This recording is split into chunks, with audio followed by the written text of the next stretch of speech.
In 1998, director Gus Van Sant decided to do a remake of the classic Hitchcock thriller, Psycho. It was a slavishly loyal remake, and with the deliberate intent of reshooting the film frame for frame and shot for shot, just adding the modern production values around gore that Hitchcock did not have access to. People did not respond well to it. In Roger Ebert's scathing review, he wrote, "Curious how similar the new version is and how different." If you have seen Hitchcock's film, you already know that the characters, the dialogues, the camera angles, the surprises, all that is missing is the tension, the conviction that something urgent is happening on screen at that very moment. The movie is an invaluable experiment in the theory of cinema, because it demonstrates that a shot-by-shot remake is pointless. Genius apparently resides between or beneath the shots, or in chemistry that cannot be timed or counted. That is an excellent quote to describe how I feel about a lot of video game remakes.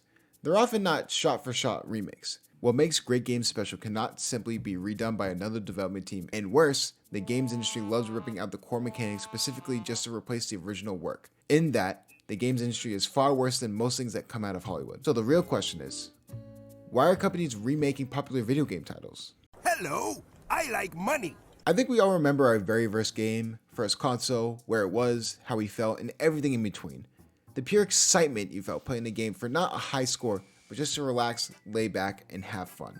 Whether it be Super Mario, Sonic, Crash Bandicoot, Spyro, or even Star Fox, there are so many gaming classics upon millions and millions of people played non-stop, with most of them realizing that one of the first games they would ever play would turn out to be their favorite game of all time. As reported by the National Institutes of Health, more than 90% of children 2 years or older play video games, and 3/4 of American households own a video game console. Children 8 to 17 years spend an average about 1.5 to 2 hours daily playing video games. With that being said, what a child interacts with at a young age can heavily contribute what they do for possibly the rest of their life. As someone whose very first game and console was Mario Kart for the Nintendo DS, Mario was definitely a huge part of my childhood, and I bet it was for a lot of people watching this video. The first ever remake made in the video game industry is Super Mario All-Stars, which had SMB, SMB Lost Levels, SMB2, and SMB3 from the NES remade into 16-bit graphics. Ever since then, the gaming industry has been in love with bringing back nostalgia with remaking the original games that gave us happiness and joy. They can range across from anything from a light touch-up,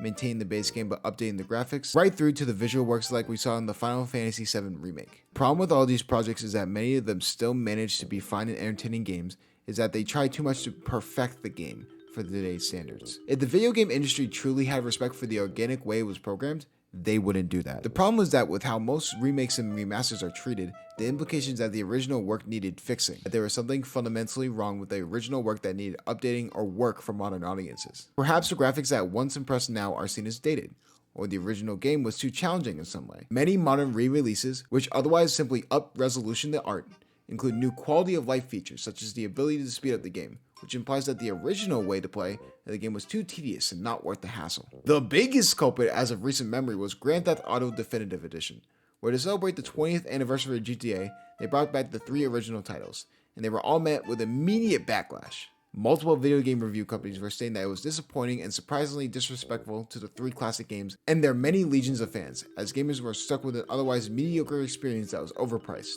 Artworks are not perfect. Artists are not perfect, and no one serious about the art expects perfection. Indeed, it's often in the flaws of artwork that we find the humanity of the piece because humans are inherently flawed themselves. When I look at AI-generated images, I don't see art. What the AI has spat out is precisely what it was meant to spit out.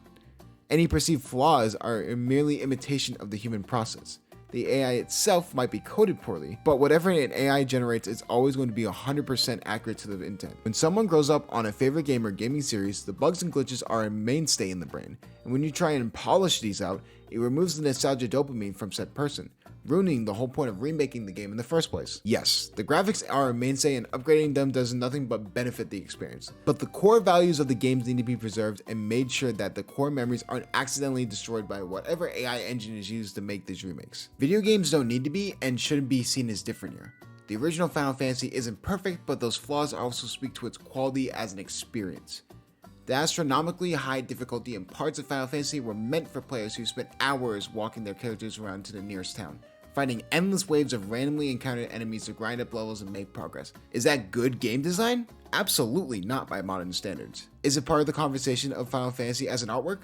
Yes, and it's something that modern Square Enix is determined to remove from the game. Just about every effort to remake and remaster Final Fantasy, including the most recent pixel remasters, massively reduces the difficulty. This makes the games far more playable to the modern audience, but it also means that Square Enix is undermining the quality of Final Fantasy. That conversation about the game's difficulty that must be a part of any critical analysis of Final Fantasy can no longer be there. By reducing the difficulty, Final Fantasy is a much faster game to push through that undermines the epic adventure and overcoming adversity qualities that people who played the original felt. There's also something less memorable about these remakes, precisely because the emergent narrative that came with the grinding or the moment you finally hit a high enough level to tackle a boss is gone.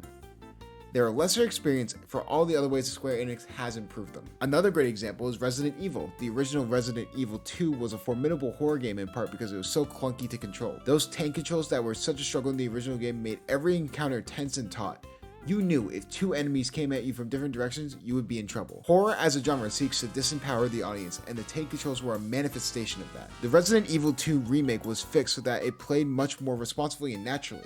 It also had a big graphical update. It was rightfully lauded for being a hugely entertaining action game, but what few thought to acknowledge was though it shared a general narrative and characters with the original, it had lost sight of what was made the original such a watershed moment for the games industry.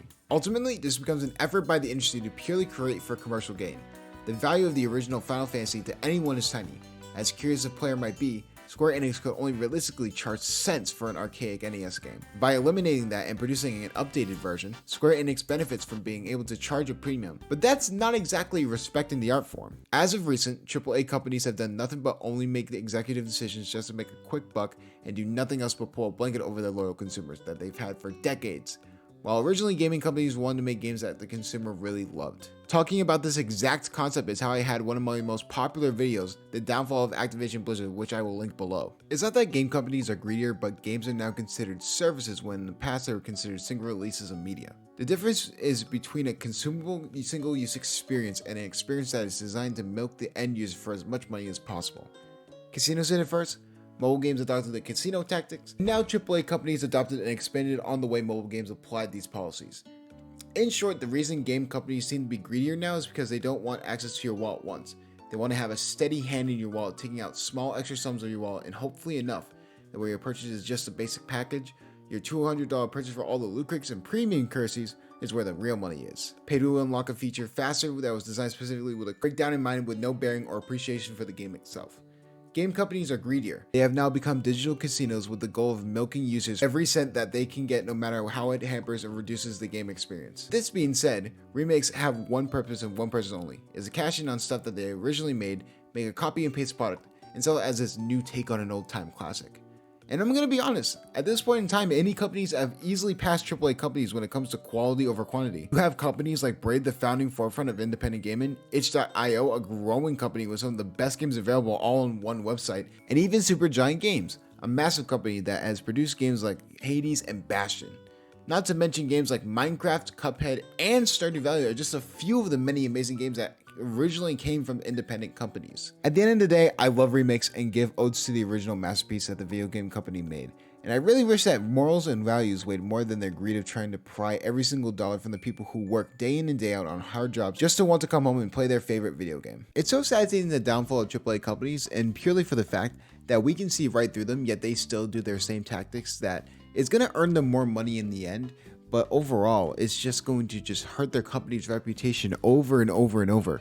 Will it get fixed soon?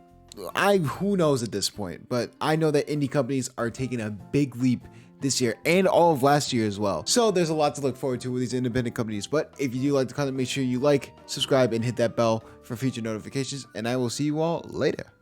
Peace.